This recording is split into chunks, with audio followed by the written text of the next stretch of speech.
Guys, make sure you watch this video all the way through. I am super pumped. There is not a dull moment in this whole video. I'm super excited.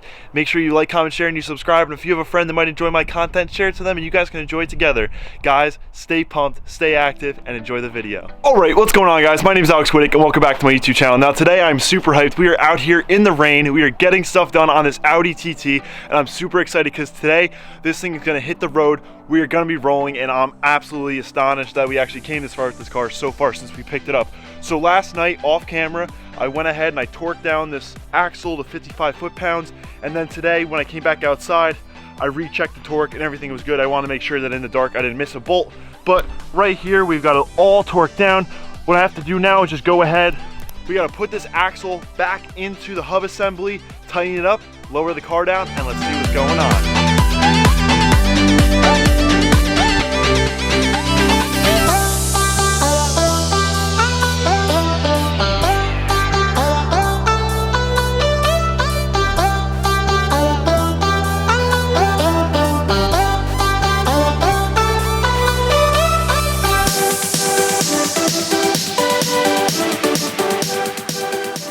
So as you guys just saw in that time lapse, we went ahead, we took the axle, we loosely put it into the hub assembly, so then we could still have play to put that ball joint into the lower control arm that has all that adjustability from stock. It's actually pretty crazy. I can add a lot of camber, maybe 2 to 3 degrees, but I just went ahead, we put it back to its stock location, we tightened that up, then I went ahead and I just put the wheel loosely on, and then I impacted it, got it all nice and tight, and now once I drop this car off of these ghetto jacks, yes they are kind of ghetto, but I wanted to make sure that I had surface room and there was no way for the car to fall off because this driveway is super pitched. I'm used to working in the garage where it's much safer.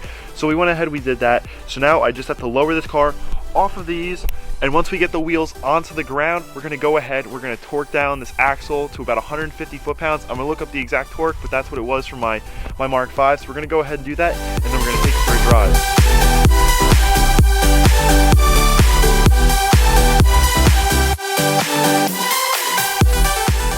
Now the car is back on the ground. The last thing I'm gonna have to do is just go ahead and torque down that axle, and then we'll be ready. We'll start her up and we'll be able to drive. Hopefully she drives. Hopefully there's nothing that I don't know wrong with this thing, because that would really stink. Gonna go ahead and we're gonna tighten this thing down until she, just like that.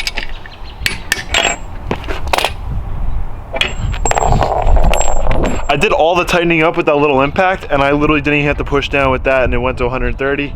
It just moved a little bit, so that little Milwaukee impact does a pretty decent job sometimes. But yeah, that's all tightened down to 130.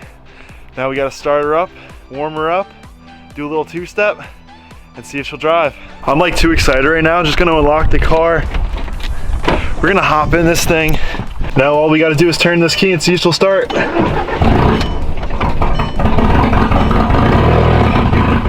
her warm up just a little bit.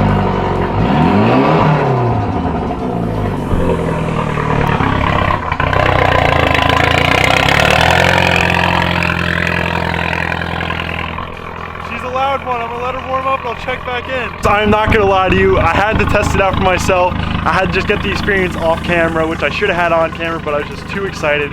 Guys, I started this thing up, I drove it up and down the road. The turbo makes insane whooshy noises. It loses traction, has crazy torque steer, and this thing just wants to pull. Oh my God. So the neighbors might be mad. I just did some crazy anti-lag stuff, like absolutely nuts. So I'm gonna get this thing to go up and down the road once or twice, and yeah, let's get it on camera. All right, guys, we're just gonna back this thing out of the driveway real quick. We're gonna go up and down the road. Hopefully the camera doesn't move too much, but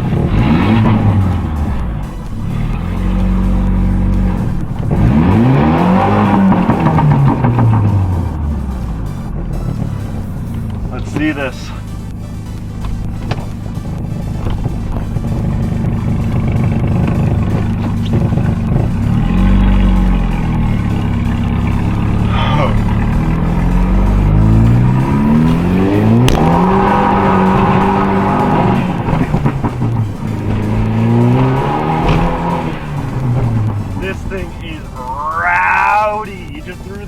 Right off of the dash. I think we're hitting fuel cut, so I'm gonna need to run to the gas station.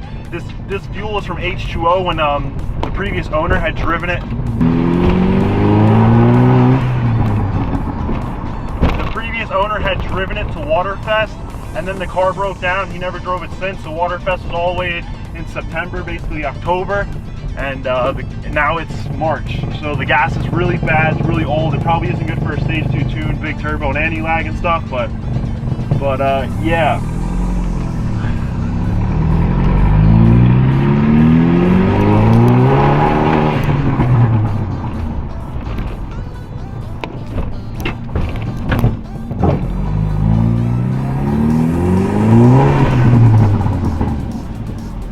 That's no joke, guys. That is no joke. This thing sounds rowdy.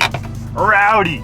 TT is back in the driveway, nice and safe. Now I'm charging up the TDI because I want to pull it out, take some pictures with the two cars next to each other. I think that would be pretty cool. I do want to take the Mark 6 and head on over to the gas station, fill up a 5-gallon can with super, and then we'll be able to fill up the TT, and the TT will have nice new fuel in it. It won't be a full tank, but it will at least be some fuel for it to run on, because right now it's not like in the whole two-step thing. It's really low on fuel and it's just running a little weird. So I want to feel what a launch feels like when the car's not leaning out, and I don't want the car to lean out because that's not good at all. So let's go ahead, let's pull this TDI out, let's take some pictures, and let's head on over to the gas station. The TDI is outside. I got all three of these cars lined up, and it's kind of hard to look at because the TDI is so beautiful that these other two cars look like junk, but we're gonna make them look so good.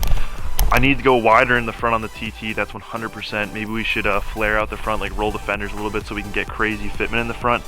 But this TDI looks so freaking wild. And as far as the Mark 6 goes, like I said, I do have a bag set up for it, and I really would love to bag it. So that's one of the options. We have so many options. I mean, I definitely do want to do like a cold air intake and like a tune and stuff like that. We can make like crazy power with this setup. So yeah, this TT, it's super fun too. Like, it's at a really good height, but the bushing in the top hat of the front coilover is so dunzo, and the dog bone mount is so like shot as well, that it's just like, it's so messed up. But so I don't know the situation with the dog mount. All I do know is that it does creak and it does make noise, and Ariel said that he wanted to make a solid one at one point. He was going to come up here and I was going to help him make it, because you know, we're friends, so I was going to help him with this car, but I obviously bought it, so I have to make it my own now. But I definitely want to go underneath there and do find out what the issue is. Also, the downpipe is missing all of its bolts. It's got one bolt holding it in.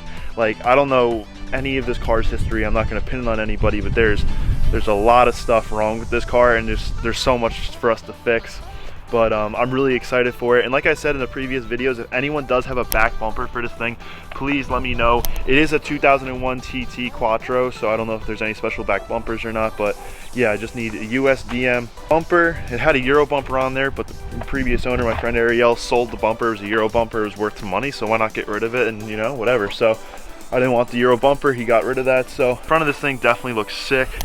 But yeah, I'm gonna head on over to the gas station. Let's fill up some gas and let's fill this car up. So I got my gas can in the Mark 6. I put it in this crate so it wouldn't fall over, because I am gonna put like $8 in it or whatever. I just don't want it to fall over. Got the Mark 5 nicely sitting there. Got the TT sitting there, and we're definitely gonna have to figure out how we're gonna fit these the Mark 6 and the TT. But honestly, they might just fit right next to each other if I really just scoot the TT in there really tight. But we'll see. Let's head out to the gas station. All right, guys, let's got to the gas station. My favorite gas attendant's coming over right now. We're gonna fill up this gas can. So I'm actually about to pull home, and that was such a weird experience at the gas station. Like, you know, I gave the guy cash because I didn't want to hand him my card, and like, he was standing back and like nobody was there, and like it was all like weird, like, oh, like he's trying to stay safe and I'm trying to stay safe, and then all of a sudden he freaking wipes his face like this, and I'm just like, all right, obviously he's not too worried about this whole thing. But yeah, I got the gas, let's fill up this TT. It's not crazy, but it's a pretty cool feature about the TT. I really like this gas cap cover right here. That you just press the button, it just pops right up, just like this metal flap. And obviously just the gas cap, but that's a really cool feature. And I like how it's like into the body lines. But I'm just gonna fill it up. I've got this like eco-friendly like can that like you gotta press all these buttons and stuff to work. But I'm gonna go ahead and fill this carb, and let's move it. Dropping the top real quick. Ooh, that's more like it in this 34-degree weather with clouds and overcast. Now that the car's all warmed up, there's obviously one thing we definitely have to do in this video, and that's just to give her a quick old two-step, put a clutch in, throw it in first, hit some revs.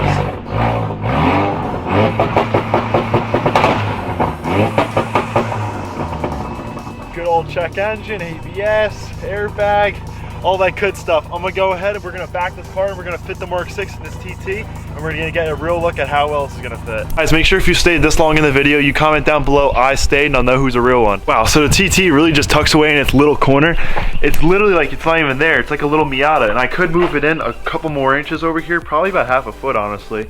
But the TDI is there, TT's there, and obviously the Mark 6 is gonna fit in there beautifully. I'm just a little concerned with how much it's gonna fit with my brother's car because I don't want to be an inconvenience, but I feel like if I pull up on an angle and I try to pull the front end of the Mark 6 up in there, we'll be just fine and everyone will have room. So let's go ahead and we'll see. So I honestly thought I was gonna be packed in there like a sardine, but I'm not. Since the TT is so small and I pulled it over so far over here, I'm honestly gonna get better at pulling these cars in. But as far as the fitment on the TT goes, I'm gonna start parking it as close as I can to this side, and that'll give me more walking room. But the Mark 6 has enough room where if someone wanted to get my brother's 335, they can open their door a very good amount. And then over here I had this big open space because the Mark 6 is much further forward than the TT, so we have a lot of space in there, so I can open my door freely. And yeah, I'll have to squeeze through there, but I mean, who knows? This whole setup might change a little bit because, you know, you just adapt and you get used to stuff. But the Mark 5, it's never leaving the garage. It's always going to stay there until we get bigger. We get a spot where we can park all of the projects and we can work out of there. But for now, we're parked here, and I'm really liking this. My brother doesn't seem like he's going to be too upset with this, and he's got a lot of room over here. Just as long as my dad's door is open freely and they don't hit the 335, that's good. My dad tends to hit cars with his car doors. It's just, he's a working man, and cars are a material object. They're not a car. They're not like a special thing in his heart. Kind of like me. I mean, they're a special thing in my heart, but it's car, it's metal, you're having fun with it, but it's no big deal. So everything looks good and I'm happy with it. Guys, on that note, I'm gonna wrap up today's video here. I love bringing you guys today's content. I'm real excited to get this car insured and basically registered to put it on the road. I can't register the car until the 30th when the DMV in my state opens back up, but that is no time. That gives us time to tighten up the downpipe. The downpipe has some issues. There's a lot more stuff I want to go over with this car. Like I said, when you get other people's projects, there's a lot of issues you got to repair on them, and there's a lot of issues you got to repair on this. Top hats, exhaust, wires on the bottom of it for the O2 sensor. You got to get new O2 sensors, a lot of things. So guys, stay tuned for that. I'm really excited to bring you guys Mark 5 TDI content and also the Mark 6 TDI content, and we're gonna get this car on the road. I'm super excited, guys. So make sure that in these rough times, you don't forget about your build. Work on your build, get that creativity going, and just remember to smile. I hope you guys enjoyed the content, and I'm real excited for this TT, guys. So on that note, remember to smile, don't anyone put you down, and just keep doing you, guys. All right, I'll see you in the next one. Peace.